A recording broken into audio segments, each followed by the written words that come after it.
As-tu déjà pensé que le vrai risque, c'était peut-être pas de partir toute seule, mais plutôt de passer ta vie à attendre la bonne personne, le bon moment ou bien la permission?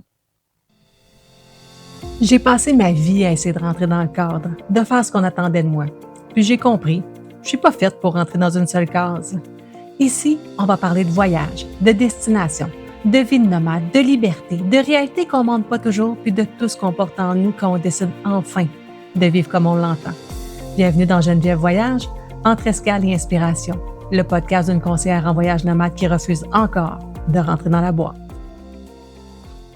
Peux-tu croire que mon premier voyage à vie, la première fois que j'ai pris l'avion, je suis partie toute seule, un mois, suivre des cours d'anglais à Hawaï.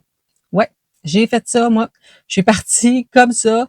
J'étais pas étudiante, je travaillais déjà à Radio-Canada, j'avais de l'argent, je voulais voyager, puis personne ne pouvait partir avec moi. Ça fait que je me suis dit, bon, ben, écoute, je pars toute seule, je veux améliorer mon anglais, je mixe tout ça, let's go, on réserve. Fait que j'ai trouvé là, une agence de voyage en ligne, tout ça. Puis, ben, je suis arrivée à Hawaï, puis ça s'est pas tout à fait passé comme je l'imaginais. Je te raconte ça. Premièrement, j'avais un vol Québec-Montréal, Montréal-Vancouver, Vancouver-Honolulu. Le vol de Montréal vers Vancouver a été retardé. Donc, j'ai manqué ma correspondance. J'ai passé la nuit à l'hôtel à Vancouver. Ça fait que je suis arrivée là, une journée en retard à Honolulu. Mon anglais était pas bon à l'époque. Fait qu'arrivé à l'aéroport, je dois prendre un taxi. J'ai ma feuille là, que j'y monte là, pour me rendre. Je m'en allais rester dans une résidence que je pensais une résidence étudiante, mais finalement, c'était une résidence de femmes qui accueillait aussi des étudiantes, mais une résidence de femmes dans le besoin, principalement. J'ai eu un choc quand je suis arrivée quand même, là, quand tu penses que tu vas être avec tous des étudiants, puis tu te retrouves avec des femmes âgées, des femmes avec des troubles psychologiques, tout ça. Ça fait que c'était pas du tout ce que je m'étais imaginé. Puis surtout que l'agence de voyage m'avait dit que c'était comme à peu près la seule option qu'il y avait, mais j'ai rapidement découvert sur place qu'il y avait des appartements disponibles et moi, je suis quand même une fille qui aime ça être dans mes affaires toute seule. Fait que ça, la résidence, j'ai vraiment eu un gros choc à ce moment-là. Fait que, et quand je suis arrivée, bon, ben justement, une journée en retard, c'était une journée fériée, cette journée-là. Donc, je suis arrivée à la résidence, la porte était barrée, personne pour m'accueillir. C'est une résidente là, qui m'a ouvert la porte, qui était vraiment pas sûre, parce qu'il y avait aussi des femmes qui étaient, de ce que j'avais compris, là, probablement des femmes battues, une maison d'aide pour des femmes battues, donc très craintive. C'était vraiment particulier, là, comme pour quelqu'un qui s'en allait suivre des cours d'anglais. Fait que je me débrouille, je mets mon stock dans la chambre, puis là, ben, je commençais mes cours d'anglais le lendemain matin. Fait que je vais prendre une marche pour découvrir où est mon école, savoir où je dois m'en aller.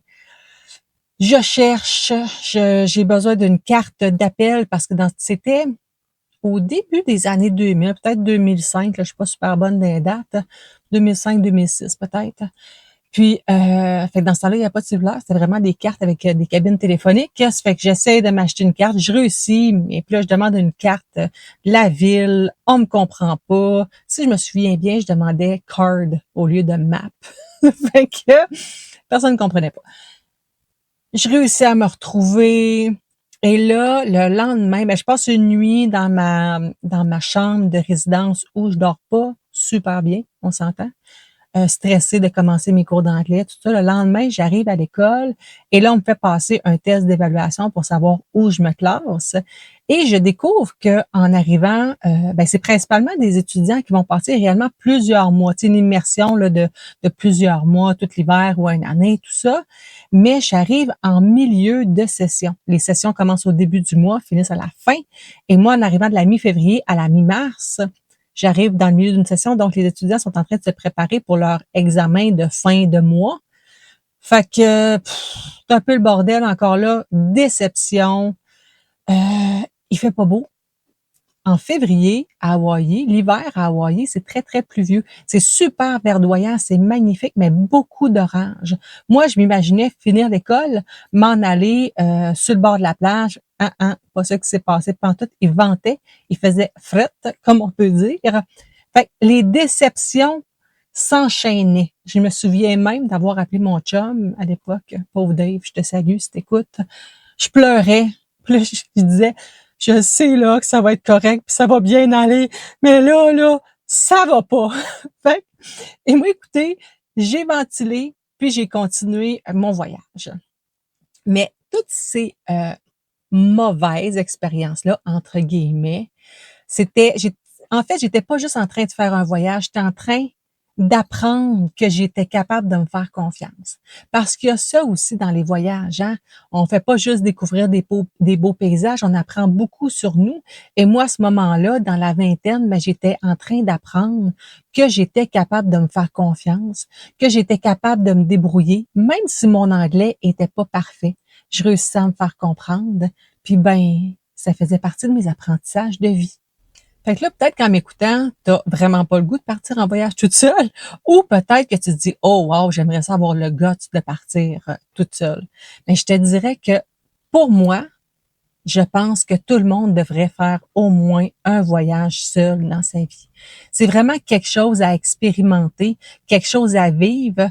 Puis faire un voyage seul, t'es pas obligé de partir longtemps ou dans un voyage là d'expérience.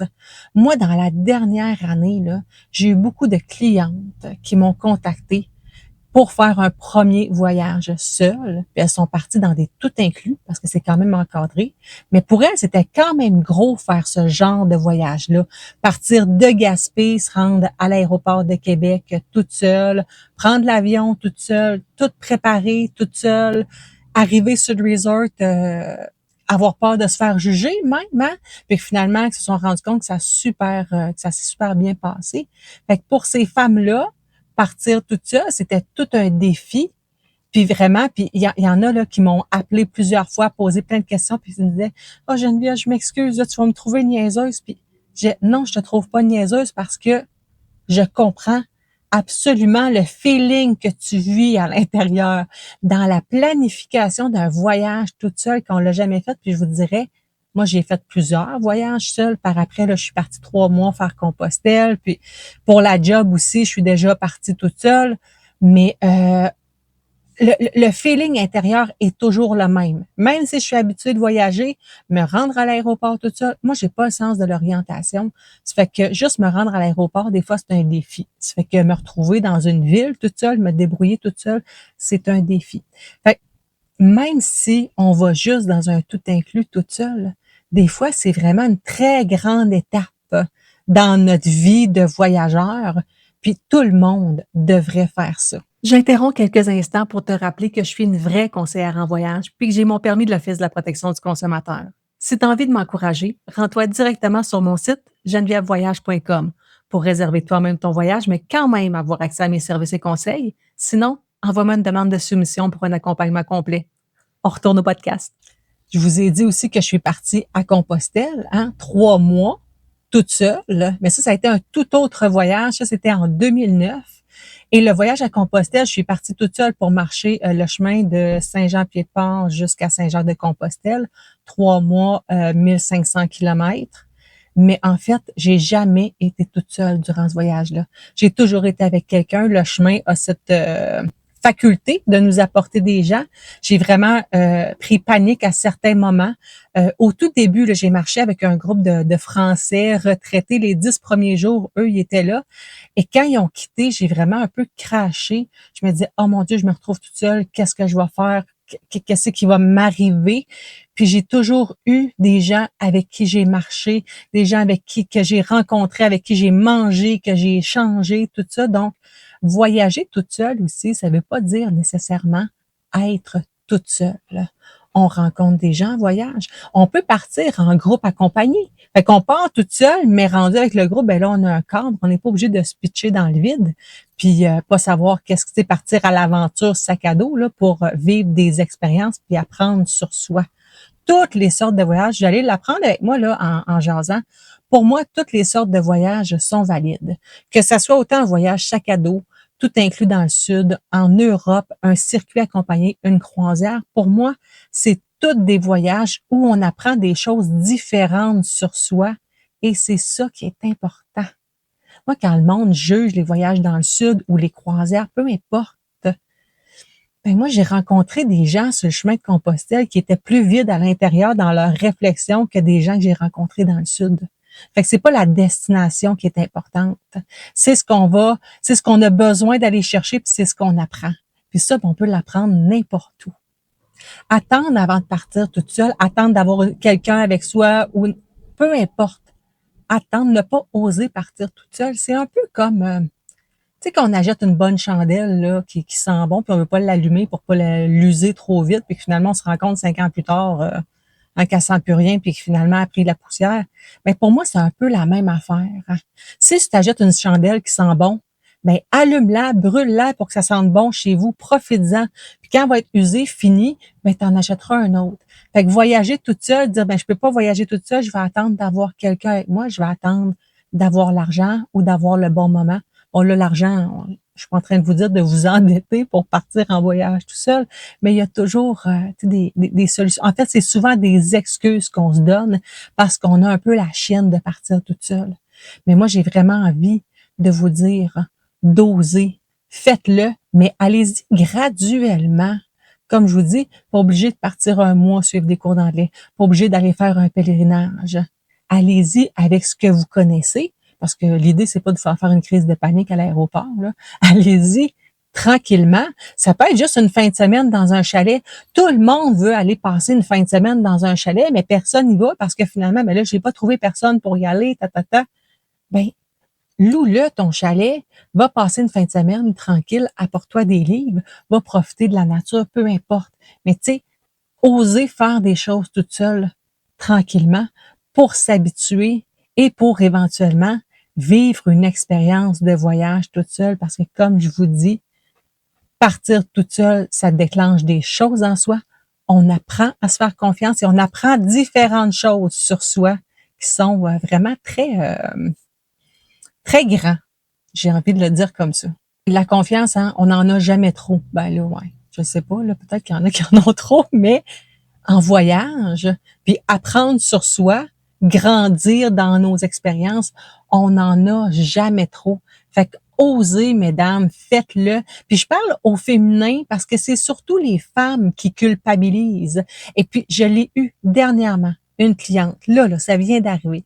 Une cliente qui m'a écrit pour réserver son premier voyage toute seule. Elle voulait essayer ça. Puis elle m'a confié après que bon, mais il y a des choses qui se passaient dans sa vie, puis que les gens autour d'elle disaient ah, tu sais, tu peux pas partir en voyage toute seule, voyons, ça n'a pas de bon sens, c'est dangereux, c'est pas sécuritaire, fais attention, puis voyons, attends d'avoir quelqu'un, puis elle a fait comme hey non, il se passe tout ça autour de moi. J'ai l'argent pour partir en voyage et ça fait longtemps que je veux le faire. Fait que c'est maintenant que je le fais. Puis je vous dis pas tout ce qu'elle m'a dit, là, mais j'ai tellement trouvé ça beau, la façon, le message qu'elle m'a écrit pour m'expliquer que, ben, elle osait, pour une fois, prendre soin d'elle en voyageant sans culpabiliser. J'ai dit, vraiment, merci de me partager ton histoire, puis je suis tellement contente de faire un peu partie de ça, de contribuer à ce voyage-là. C'est vraiment, pour moi, là, c'était un réel bonheur. Parce que être agent de voyage, je voyage un peu avec mes clients quand même, hein. C'est mes clients, je développe une relation avec eux autres, puis on vient qu'à se connaître, tout ça. Même si on se voit pas nécessairement, mes clients, je viens qu'à les connaître. Et c'est ça mon objectif en tant que conseillère en voyage. Que mes clients reviennent et qu'on vienne qu'à se connaître. Puis que s'ils m'appellent à un moment donné pour me dire, ben Geneviève, j'ai envie de partir en voyage, je ne sais pas trop, peux-tu m'aider? Puis qu'on brainstorm ensemble, on est capable de le faire parce que je les connais. Fait que cette femme-là, quand elle m'a dit qu'elle osait partir toute seule, sans culpabilité, j'ai trouvé ça magnifique. Fait que, mesdames, inspirez-vous, s'il vous plaît. Et en terminant, j'ai envie de vous demander si vous attendiez pas la permission de quelqu'un ou de quelque chose, tu sais, que telle affaire arrive, si vous aviez des oui partout, qu'est-ce que vous oseriez faire? Où vous oseriez aller? C'est peut-être pas un voyage que vous feriez, mais c'est quoi que vous feriez s'il y avait les oui partout? Est-ce que vous oseriez partir faire cette chose-là si les oui étaient toutes là? Je vous laisse réfléchir à ça, puis on se revoit dans un autre épisode. Merci d'avoir été là. Si tu veux m'aider à faire voyager le podcast encore plus loin, abonne-toi, laisse-moi une note ou un commentaire. On se retrouve très bientôt dans un prochain épisode de Geneviève Voyage, entre escale et inspiration.